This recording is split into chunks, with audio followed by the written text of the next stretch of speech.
works on this in the system. And what is really, really important of a Skupper is that all this inter-cluster communication occurs using mutual TLS, so it's secure. So you are just connecting all your clusters in a secure way and in a really transparent way, because it's just working at HTTP, gRPC, or TCP level. So we've got, for example, this clusters in Azure, in Google, in Amazon, and on-prem. We've got pods, we've got services.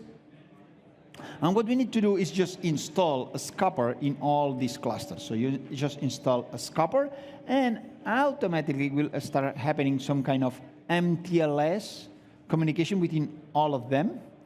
Okay, so all the traffic will be encrypted. So let me show you one really nice demo about this. You can find a demo in here in Red Hat Developers Demos Hybrid Cloud. This is a really simple demo, I know. It's just, okay, it's a hello world demo, but it shows you how powerful is a Skupper. I will need your help. It's here. This is the URL. If you want, you can. If you want, you can connect to this URL. Is hybrid cloud frontend default.apps.OpenShift. It's a bit big, but yeah, that's the URL. Yeah, I know, but it's easy. And basically, that's just a front end that I can send. For example, hello. I send a request, and I'm getting aloha, hello. And here you see that the application or the cluster that get this request and send back you the response was GCP. Of course, I can just choose reverse. I can put hi, and I'm got it, and this. And all this logic is happening in GCP cluster. My GCP cluster is this one. This one is a Kubernetes cluster that is running in GCP, as you can see, for the host. And it's just running the front end and the back end. This is the front end, and this is the back end. Now, let's simulate a failure. Let's think like, what's happened if, for any reason, the node where I'm running the back end, it's failing. For example, it's failing because the disk was down. Maybe the network of this node was down. Maybe the whole cloud was down. So I'm just going to simulate this. For this, I'm going to scale it to 0. So I'm just removing the backend. There is no more instances, no more replicas of the backend. And now I'm just going here and just set Berlin. I do send a request. And now I'm getting Aloha Berlin from Amazon. The front end is still the same. It's just still connecting to GCP. But the traffic is automatically routed to Amazon. Why? Well, because I've got here my Amazon cluster. Again, you see that the interface is always the same. It doesn't matter if it's Amazon, if it's Google, it's always the same. And you see that I've got here the backend running. So what's happening is that a Skupper is, let's say, smart enough to detect that there is a failure and reroute automatically the traffic to the other backend, which is running in another cluster in Amazon. In fact, this Amazon cluster is running in New York, and this one, I think that it's in, I don't remember when it was that. I think that it was Frankfurt, but I don't remember. Okay, in any case, you can see that a Skupper automatically makes this. What's happened when I recover? Suppose that I'm recovering, and oh, now Google Cloud is, or the instance of the backend of Google Cloud is up and running again. I can go, I can just select here Germany, and I send the request, and it's back to GCP. I'm just doing nothing. I'm just, starting and stopping everything, and it just recovers.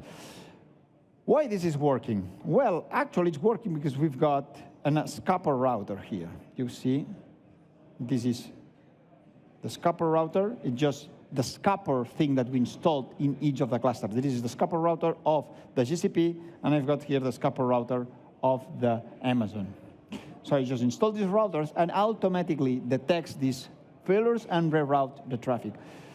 A Skupper also supports other use cases. For example, depending on the latency. So you could configure Skupper to say, if the latency from this point to the other point, so from my front end to the back end, is more than these milliseconds, then just go to another cluster, things like that. So it can automatically detect which is the back end, which is close to the origin, and send there the request.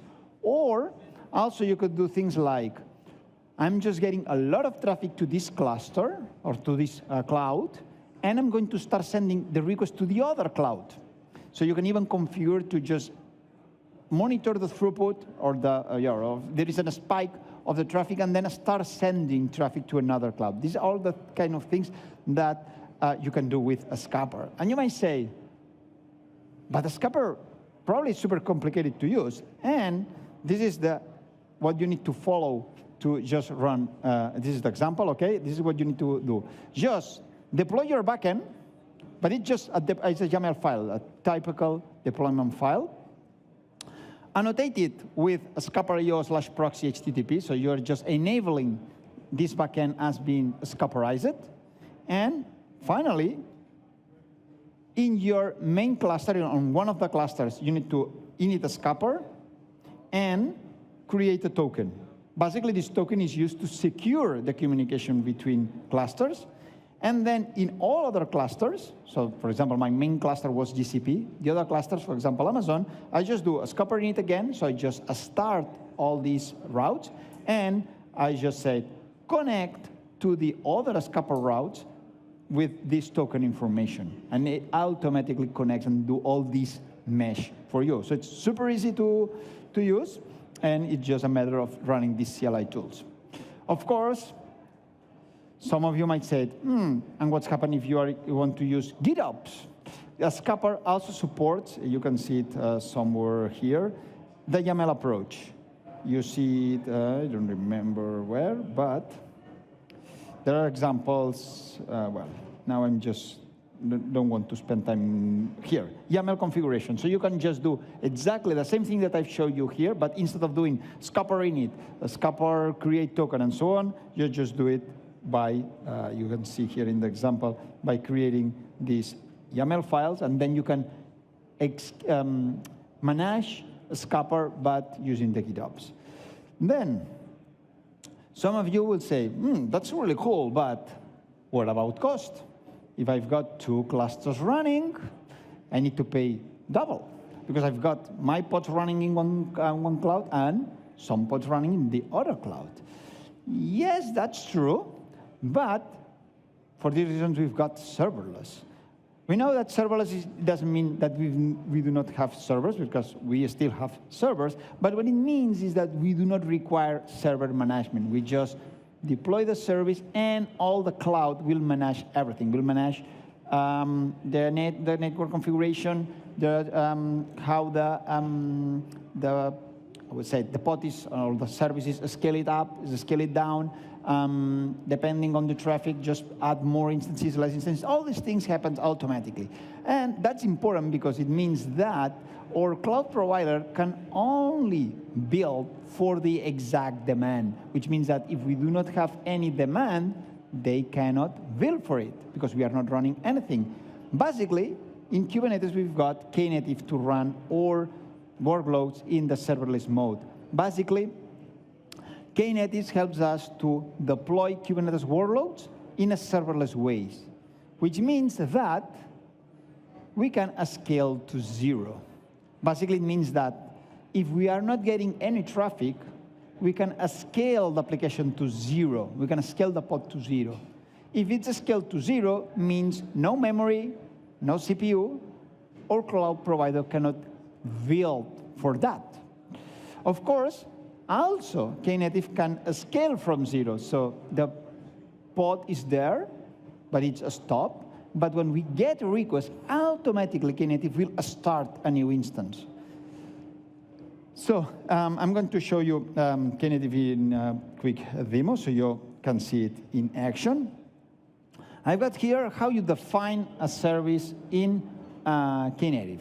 You see that just defines kind of service, put here the type Knative, I set the image, the liveness proof, and the readiness proof, and that's all. No Kubernetes service, no Kubernetes labels, nothing. Just what I want to use.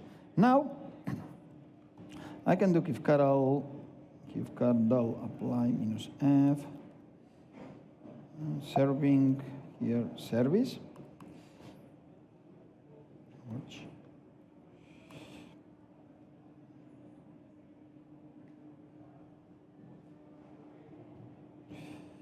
Okay, now, what is interesting, yeah, of course, here is the Skupper thing that I'm running.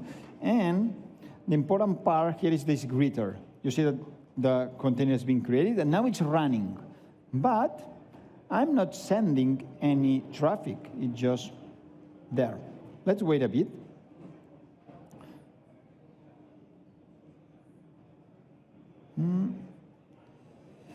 In fact, you can see it here as well. Let me refresh.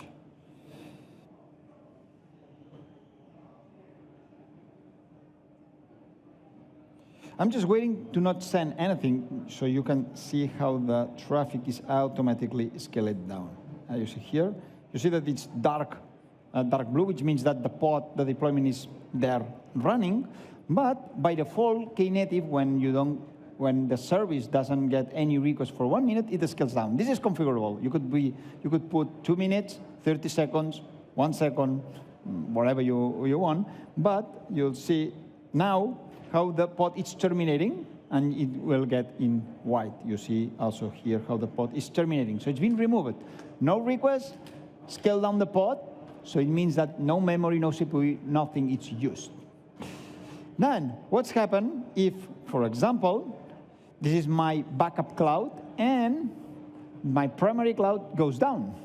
It will start sending requests to this secondary cloud, which everything is stopped. Let me send to this service a request. Now I'm sending the request, and you see, it's running again. It just started a new pod. So Knative is able to do this kind of things, okay? Also, one of the great things that it can do, let me delete this. Delete pod, delete F. Is a scale up. So we've seen here that we can scale down to 0 when there is no traffic and scale to 1 when there is traffic. Also, we could in this case, I can annotate this service saying my target is 10, which means that for every 10 requests that I send to this pod, I will scale up 1 more pod automatically. Now, let's do this. I don't know if I've got Hey installed. Yeah, okay. Apply F, serving, service, right. Now, okay. As I said before, all these things are present in the tutorial that with this link that I share with you. While this is deployed, you can see everything is explained here. And one of the great things is how to scale up. To scale up, I'm going to use one tool that is named Hey. Hey can be, as I said, used for creating traffic. In this case, I'm just going to I'm going to send 50 concurrent users. And the link is this one.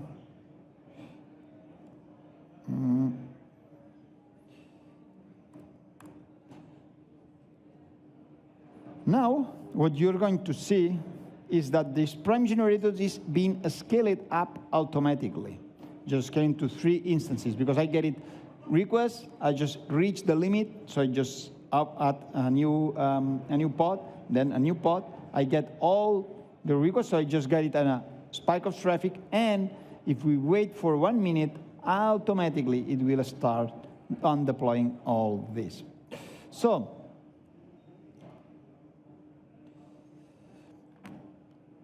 Of course, the final solution would be something like this, having Knative in all your clouds, and just have your pods and services there up and running, and then having a Skupper installed, and this pod should be a Knative pod. In this way, you are saving all the resources that you might require in terms of money, okay? Of course, just use Knative if you need to scale down. If you do not need to scale down, for example, because what you just want to do is have multiple regions, all of them interconnected, and that's all, nothing else, and all running, then don't use Knative. But if you're concerned about the billing systems of having multiple clouds, then Knative might help you on this. Let's read down. Just keep in mind, as I said, Kubernetes, it's a thing that's a really nice tooling, really nice, or the de facto, also the de facto tool for deploying microservices, and give you a really nice experience regarding hybrid cloud. Remember Skupper. Skupper, it's here for connecting all your services using a layer 7, so no VPNs, no firewall rules, nothing. It just installed and it works. In fact, in my Amazon cluster is a protected cluster, which doesn't let you run a lot of things, and it works. And then we've got here 3 examples. The first one, this one, oops, sorry, here. The first one is the one that I show you. The second one is exactly the same, but using Knative. So if you follow this link, you'll get all this, let's say, information of how to use Knative plus a Skupper. And the last one is this, hybridized to-do app. And this example is quite complex, but it works. And there is some script that you run some scripts and they are just deployed, which is using a to-do application, which has a database to store the to-dos. So you're saying, OK, I've got an hybrid cloud, but in these cases, we've seen a stateless application, but what about a stateful application when there is a database? And this application is using CockroachDB, okay? If you deploy it, you will be able to deploy to-do app in your Amazon cluster, in your Google cluster, and deploy the Cockroach cluster as well there, and you will have nodes in both of the clusters, in Amazon and in Google. And you could simulate things like, what's happening if the application goes down? What's happening if the to-do backend goes down? Then the traffic is automatically routed to another cloud. But what's happening if it's not the application? What's happening if it's the database of the cloud that goes down? Automatically, the data will reroute to the other cloud provider. You will put all the to-dos. And when you boot up again the database in the primary cloud, all the data will be automatically synced. So you're not losing data, and you're having the database installed there in both clouds, and both of them having the same content. And as I said, in a really, really easy way, because it's just a matter of installing Skupper. And that's pretty much everything that I wanted to show you. As I said, my email and my Twitter, if you've got any question, just feel free to ping me. Thank you very much.